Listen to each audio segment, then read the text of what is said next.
और उनको भी मैंने वही सहयोग दिया और उनको कभी भी मैंने मध्य प्रदेश में राजनीति में कभी भी उनको मैं कभी उनके लिए बीच में आने नहीं आया।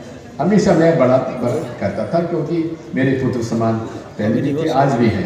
मंत्री जी का हाल तो ये था कि रेट लिस्ट लगी हुई थी कि कितना काम है, कितने पैसे ले आओ, तुमको जो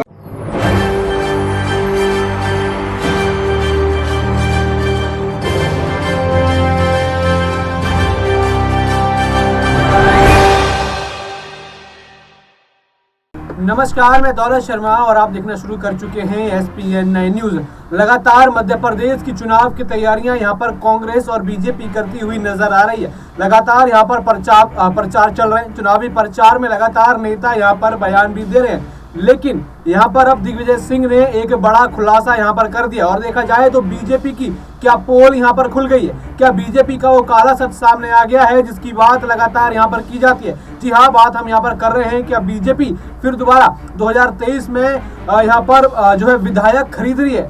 ये बड़ा दावा कांग्रेस लगातार करती है कि विधायकों को यहाँ पर खरीदा जाता है। एक रेट लिस्ट होती है जिसके हिसाब से वो विधायकों को खरीदती है और उनको बड़े बड़े पद सौंपती है, मंत्रालय में उनको जगह देती है। ये आरोप लगातार कांग्रेस की तरफ से लगते रहे हैं और 2023 के मध्य प्रदेश के चुनाव के शुरुआत में ही ये बड़ा आरोप जो है बीजेपी पर लगता हुआ नजर आ रहा है। दिग्विजय सिंह यहाँ पर मध्य प्रदेश में एक चुनावी रैली में जाते हैं और वहां पर बीजेपी पर ये बड़ा आरोप लगाते हुए नजर आते हैं और साथ ही साथ यहाँ पर जनता के सामने अपने उम्मीदवार को वोट देने के लिए निवेदन भी करते हुए नजर आए। आइए सबसे पहले आपको सुनाते हैं कि क्या आरोप यहाँ पर दिग्विजय सिंह ने भारतीय जनता पार्टी पर लगाए हैं। करता था, लेकिन उसके देहांत के बाद जो तेरा सिंधिया जी आए और उनको भी मैंने वही सहयोग दिया और उनको कभी भी मैंने मध्य प्रदेश में राजनीति में कभी भी उनको मैं कभी उनके लिए बीच में आने नहीं आया।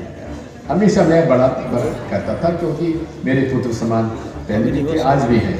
लेकिन जिस प्रकार से सरकार गिराई उन्होंने, मैं इस बात के लिए उन्हें कभी माफ नहीं करूँगा। आखिर कांग्रेस पार्टी ने क्या नहीं दिया, हर काम उनका किया, मंत्री पद दिया, उनके कहने से मंत्री बनाए, उनके कहने से हर प्रकार का हम लोगों ने समर्थन किया।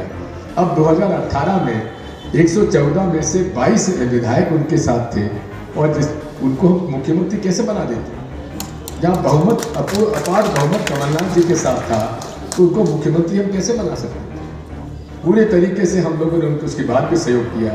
जो उन्होंने मंत्रिमंडल में नाम दिए वो हमने लिए, जो मंत्रालय मांगे वो दिए, जो काम चाहते थे वो हमको किया। सिंधिया स्कूल की जमीन निःशुल्क दी कमलनाथ जी ने, जो कि आज अपने आप में उसके खिलाफ अनेक बातें होती हैं। मैं आपसे कहना चाहता हूँ कि 2018 में बड़ी मुश्किल से हम लोगों की सरकार बनी थी और सरकार अच्छी चल रही थी, वादे पूरे किए जा रहे थे, किसानों के कर्जे माफ हो रहे थे, बिजली के बिल घटते चले जा रहे थे और जो माफिया राज था, जिन्होंने सरकारी जमीनों पर बड़ी बड़ी कॉलोनी काट दी थी, बड़े बड़े मकान बना दिए थे, उनके खिलाफ कार्रवाई शुरू हो गई थी। भ्रष्टाचार के ऊपर जांच शुरू हो गई थी और उन भ्रष्टाचार के आरोपियों के खिलाफ कार्रवाई जब चालू हो रही थी, जिसमें कि व्यापम के अंदर शिवराज सिंह चौहान और उनके सभी साथियों को आरोपी बना सकते थे। इससे हड़बड़ा कर इन लोगों ने षड्यंत्र रचा और विधायकों को 25 से 50 करोड़ रुपए देकर उन्होंने खरीद लिया और आप द्वारा चुनी हुई सरकार गिरा दी। मेरा आपसे यही कहना है कि पिछले 5 साल में 15 महीने छोड़ दिए जाएं, जितना भ्रष्टाचार मैंने देखा है, मैंने कभी उम्मीद भी नहीं की थी कि इस प्रकार का भ्रष्टाचार होता होगा। हर चीज के लिए कमीशन, और यहाँ तो हद ही हो गई।